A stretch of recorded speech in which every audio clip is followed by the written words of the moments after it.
하나님께서 오늘 우리에게 주신 말씀은 사도행전 27장 14절에서 26절입니다.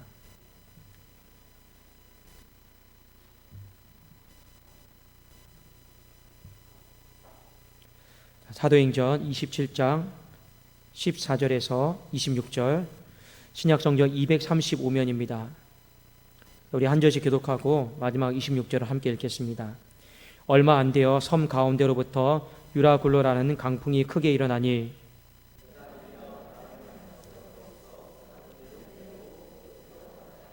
가우다라는 작은 섬 아래로 지나 간신히 거루를 잡아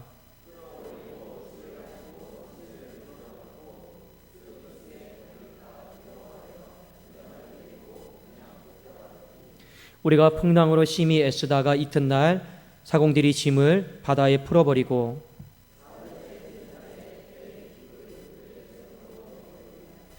여러 날 동안 해도 별도 보이지 아니하고 큰 풍랑이 그대로 있음에 구원의 여망마저 없어졌더라.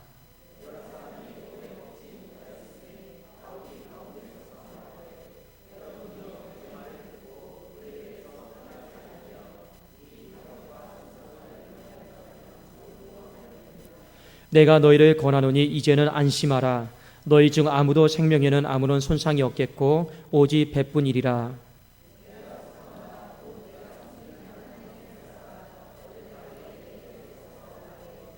바울아, 두려워하지 말라. 네가 가이사 앞에 서야 하겠고 또 하나님께서 너와 함께 항해하는 자를 다 내게 주셨다 하였으니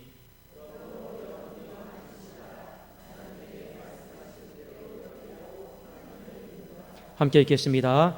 그런즉 우리가 반드시 한 섬에 걸리리라 하더라. 자, 우리 좌우에 계십니다. 앞뒤로 한번 서로 인사하도록 하겠습니다. 여러분 사랑합니다. 축복합니다. 사랑합니다. 네, 축복합니다. 네. 자, 오늘 구원의 여망이 없어져도 이 말씀을 가지고 우리 또 피차간에 또 은혜를 나누고자 합니다. 바울과 일행은 이제 로마로 향해 가는 여정 속에 있습니다. 그런데 뜻밖의 이들은 큰 풍랑을 만나게 되고 배에 실었던 모든 것들을 다 버려야만 했습니다. 오랜 시간 동안 바다 한가운데 있으면서 이제는 어떤 상태까지 되었냐면 죽을 날만 이제 기다리고 있었습니다. 여러분, 인생에 아무런 소망이 없고 죽을 날만 기다리는 걸, 그것을 뭐라고 표현하느냐? 구원의 여망이 없다, 이렇게 이제 표현을 하고 있습니다. 사도행전 27장 20절에 여러 날 동안 해도 별도 보이지 아니하고 큰 풍랑이 그대로 있음에 구원의 여망마저 없어졌더라. 여러분, 바다를 향해하는 사람은 방향을 잡기 위해서 해가 보여야 되고 별도 보여야 됩니다. 달도 보여야 됩니다. 그게 방향이에요. 근데 그것이 보이지 않는다. 예, 소망이 없는 거죠. 그리고 아무것도 내가 의지할 것이 없고 풍랑만 이렇게 솟아나고 있습니다. 인생이 엎친데 덮친격으로 설상가상인 것이죠. 이런 상황에 놓일 때가 많이 있더라라는 것입니다. 자, 왜 구원의 여망이 없을까요? 자, 오늘 말씀해 보니까 배에 타고 있는 이 선장과 이 선주 이하 선원들은 다 전문가입니다. 그렇죠? 이 전문가로서 이 사람들이 자기들이 할 수 있는 최선을 다했어요. 그런데 결론은 무엇이냐? 더 이상 가망이 없습니다. 그러니까 구원의 여망이 없는 거죠. 우리가 병원에 갔습니다. 나를 치료하는 의사가 나에게 이렇게 이야기합니다. 전문가잖아요. 더 이상 이 환자를 살릴 수 없습니다. 딱 우리는 이 소리를 들었을 때 구원의 여망이 없어지는 겁니다. 자, 의사가 이런 이야기를 했을 때는 이 상태가 어떤 겁니까? 이 환자의 상태가 아주 손을 댈 수 없을 정도로 심각하다라는 거예요. 선장과 선주와 선원이요, 자기 배예요. 얼마나 애지중지하는 배겠습니까? 그런데 이 사람들이 이 배에서만큼은 전문가잖아요. 그런데 구원의 여망이 없대요. 그러니까 이 배는 이제 다 끝난 겁니다. 그렇지 않습니까? 바울은 배에 타고 있던 사람들에게 이렇게 이야기를 합니다. 안타깝지만 우리가 그 전에 그레데다라고 하는 그곳에서 떠나지 않았으면 참 좋았을 뻔했는데 무모하게 이 항해를 했습니다. 이런 얘기를 합니다. 자, 한번 여러분 사도행전 27장 21절을 같이 한번 읽어보겠습니다. 자, 21절입니다. 시작. 여러 사람이 오래 먹지 못하였음에 바울이 가운데 서서 말하되 여러분이여 내 말을 듣고 글에 대해서 떠나지 아니하여 이 타격과 손상을 면하였다라면 좋을 뻔하였느니라. 자, 이 말이 여러분 무슨 말입니까? 인생이 바울이 직접적으로 이야기를 하지 않지만 간접적으로 우회적으로 경고하는 거죠. 하나님 말씀 앞에 불순종했다. 하나님의 말씀을 거슬러 가면서까지 내 욕심으로 무모하게 항해했다. 지금 그 이야기를 하고 있는 겁니다. 그러니까 하나님은 바울에게 글에 대해서 출발하지 말라고 했어요. 조금 더 기다리라고 했습니다. 그런데 바울이요 이걸 이야기를 했거든요. 안 들어요. 이게 무모하게 욕심을 가지고 출발을 시킨 겁니다. 그래도 오늘 이런 말을 하는 거예요. 결론은 뭐냐? 우리의 인생의 타격과 손상이 찾아오는 가장 근본적인 근원적인 원인이 뭐냐? 바로 인생의 무모함에 달려있다라는 겁니다. 그 인생의 무모함은 어디에서부터 오느냐? 바로 인간의 욕심으로부터 나온다라는 겁니다. 그 욕심이 인간으로 하여금 무리한 항해를 만들고 무리한 여러분 야근을 하게 만들고 무리한 어떤 계획을 세우게 만들고 무리한 어떤 일을 추진하게 만들고 그 원인이 무엇입니까? 바로 인간의 탐욕과 욕심 때문입니다. 하나님은요 아셔요. 우리가 어떤 일을 무리하게 진행을 시키잖아요. 그러면 반드시 배도 부서지고 몸도 부서지고 이것저것 다 타격을 입고 손상을 입는다라는 거 하나님이 아셔서 딱 보셔서 이건 무리하다 싶으면 하나님이 경고를 하실 때가 있습니다. 근데 문제는 뭐냐? 인간이 이 경고를 무시해버려요. 그리고 무리하게 항해를 시키고 진행해버리는 경우가 많이 있다라고 하는 것입니다. 쉽게 한번 말씀드릴까요?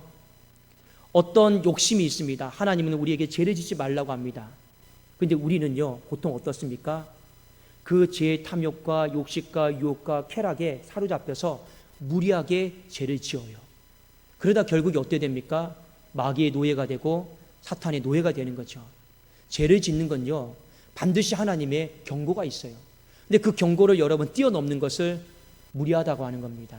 왜 뛰어넘습니까? 인간의 탐욕, 욕심을 못 버리기 때문에 그렇습니다. 그래서 성경은 로마서 6장 23절에도 죄의 삭은 사망이요 나와 있잖아요.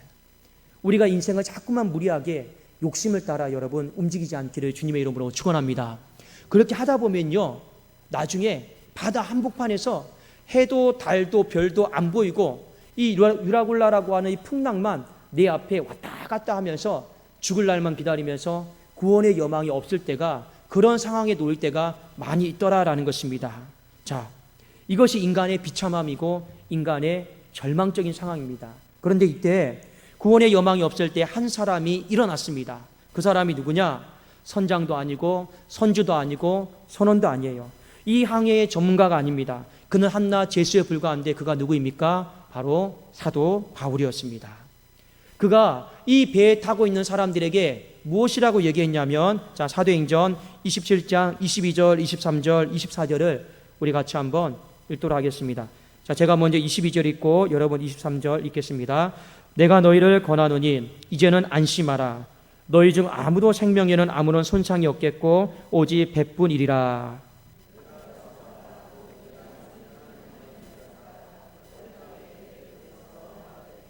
바울아 두려워하지 말라. 네가 가이사 앞에 서야 하겠고 또 하나님께서 너와 함께 항해하는 자를 다 내게 주셨다 하였으니 25절 함께 읽겠습니다. 그러므로 여러분이여 안심하라. 나는 내게 말씀하신 그대로 되리라고 하나님을 믿노라. 자, 전문가는 아니었습니다. 항해 전문가는 아니었지만 이 바울이 하나님의 말씀을 전합니다. 어떤 하나님의 말씀을 전했습니까? 구원의 여망이 없는 그 인생을 향해서 소망의 말씀을 전한 거죠. 그게 바로 복음입니다. 그게 기쁜 소식이죠. 여러분, 선장도 선원도 선주도 우리가 소위 말하는 인생의 어떤 분야에 있어서 전문가가 이건 안 됩니다. 이렇게 말을 할 때가 있어요. 그렇죠? 그래도 우리는 항상 길을 열어놔야 돼요. 무엇에 대해서 길을 열어놔야 되냐면 세상에서 말하는 그 전문가들이 권위가 있는 사람들이 이건 안 됩니다라고 얘기를 한다 할지라도 하나님께서 말씀하여 주시면 그럼에도 불구하고 됩니다라고 하는 여러분 귀한 믿음을 가질 수 있기를 주님의 이름으로 축원합니다. 실제로 세상이 포기하고 안 된다, 권위 있는 사람이 안 된다라고 말해도 하나님이 그것을요 되게 만드시는 경우가요 허다합니다. 왜요? 세상은요 절대로 무에서 유를 못 만들잖아요. 근데 우리가 믿고 있는 하나님은요 어둠에서 빛으로 만들 수 있고, 없는 것에서 있는 것으로 만들 수 있고, 그리고 우리가 믿고 있는 하나님의 말씀은요 힘이 있어요.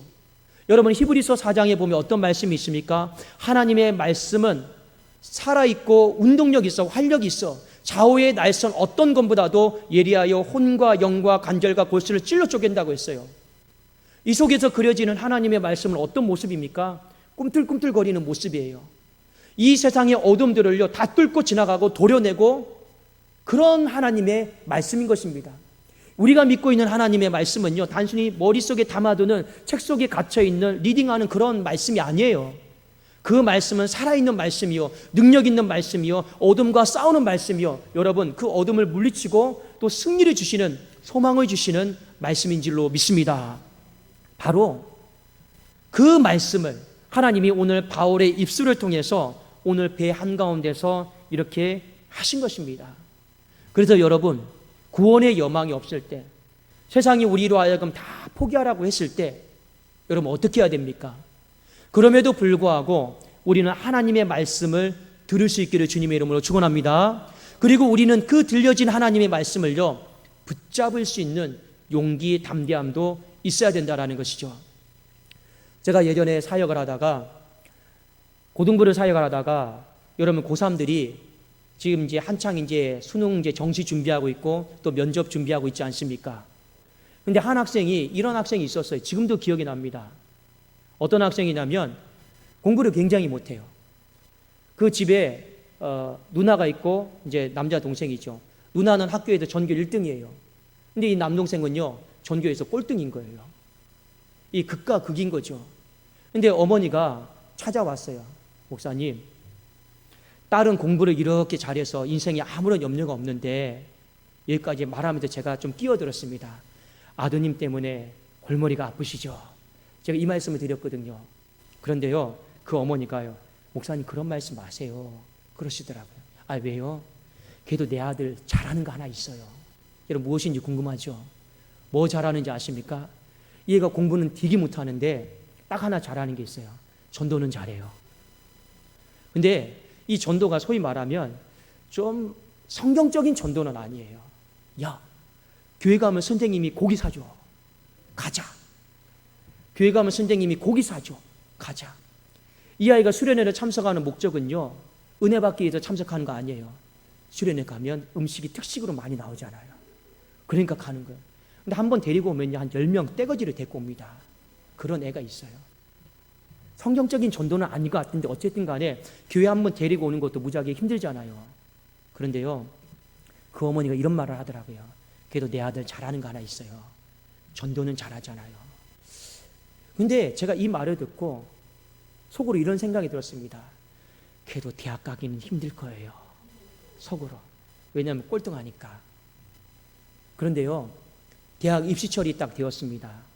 친구들은 다 대학을 갔어요. 거의 다 수시로. 본인은요 갈 데가 없는 거예요.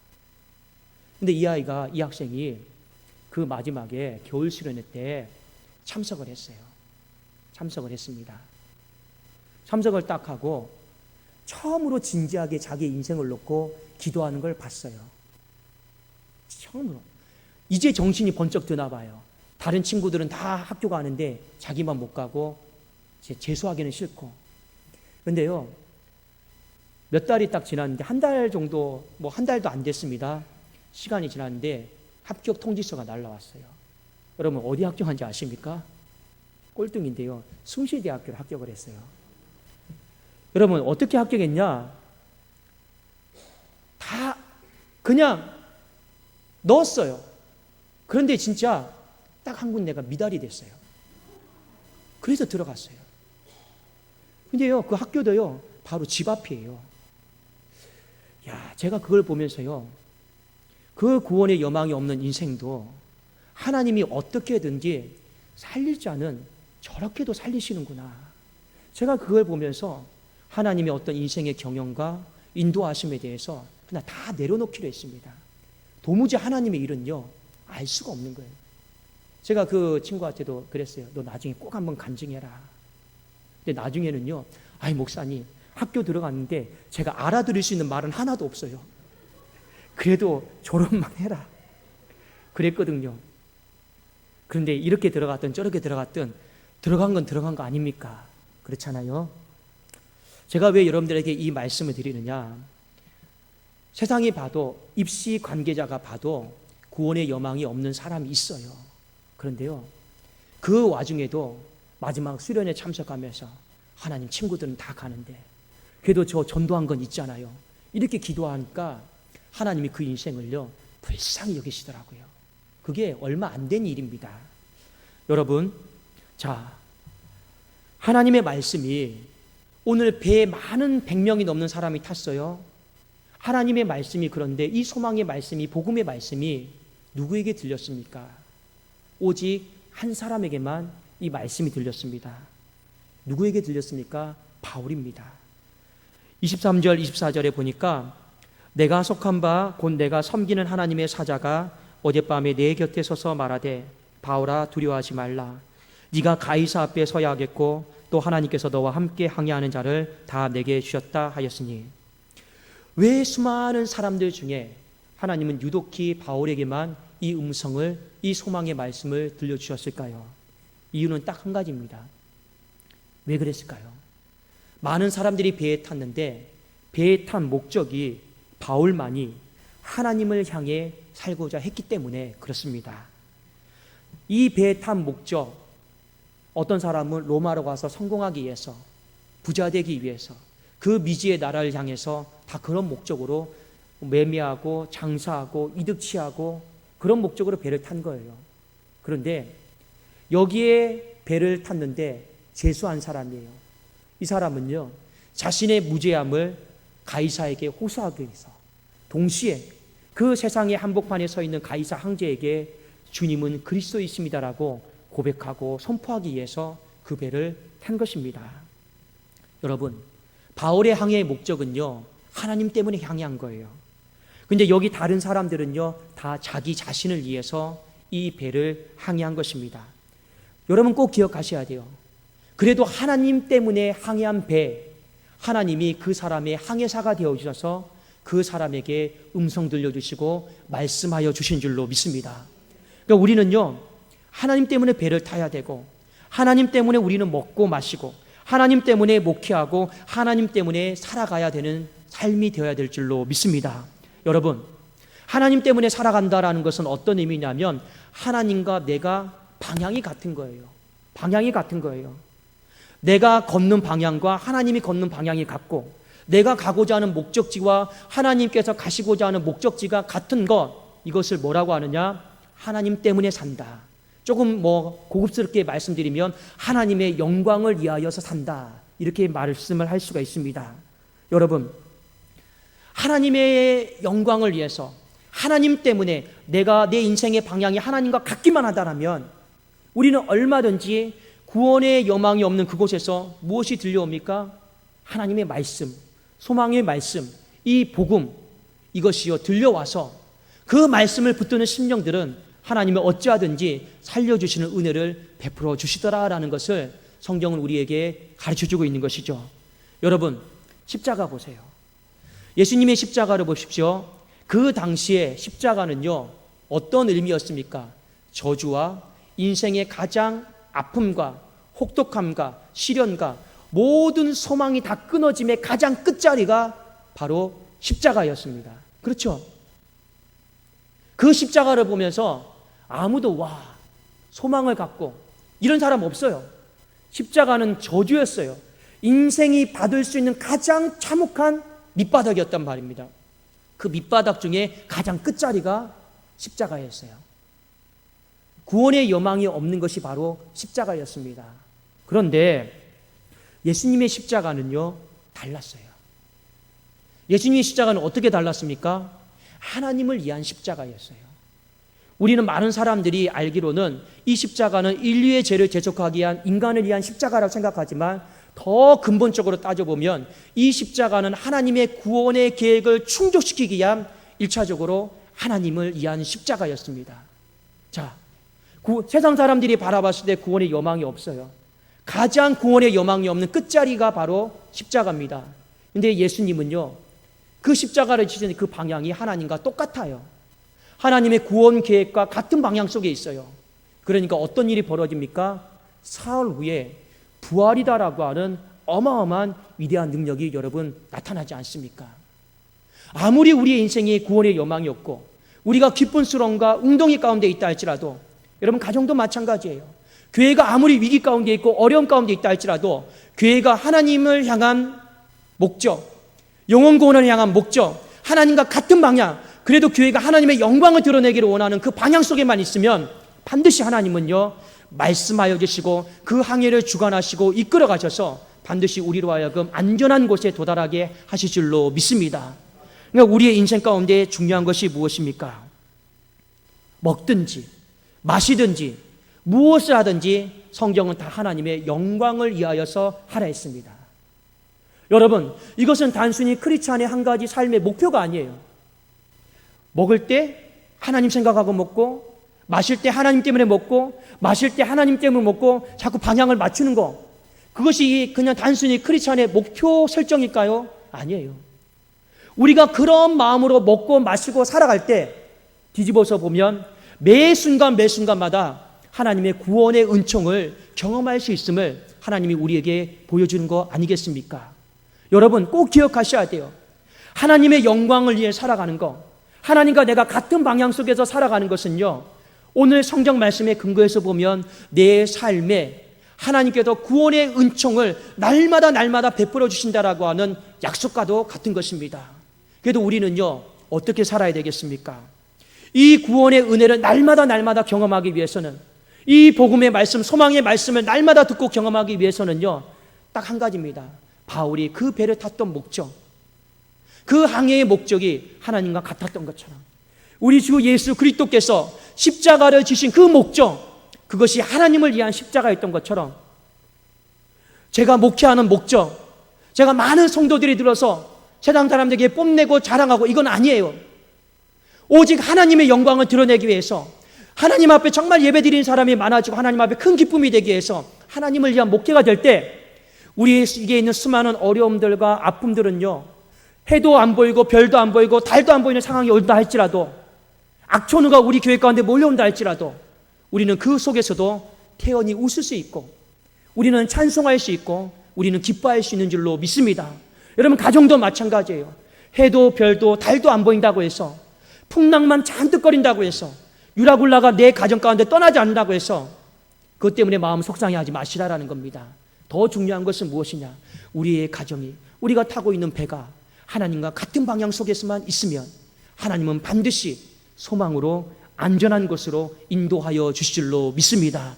우리는 그것을 또 소망하면서 우리 눈앞에 있는 구원의 여망이 없는 이 상황을 하나님께서 어떻게 말씀해 주셔서 하나님께서 어떻게 안전한 곳으로 인도하시는가를 이 남은 10월달, 11월달, 12월달 저와 여러분이 두 눈을 똑똑히 뜨고 목도할 수 있기를 예수 그리스도의 이름으로 축원합니다. 기도하겠습니다. 살아계신 하나님 아버지 감사합니다. 이곳 가운데 구원의 역사가 충만히 나타나게 하여 주시옵소서. 하나님, 살 소망이 끊어진 자, 하나님 다시 살아날 소망으로 바꾸어 주시옵소서.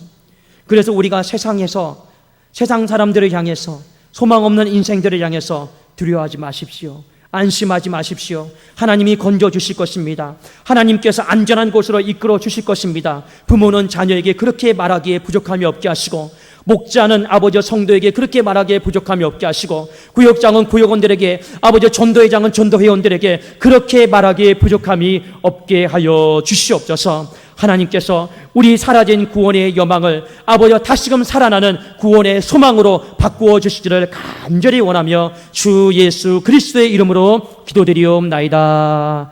아멘.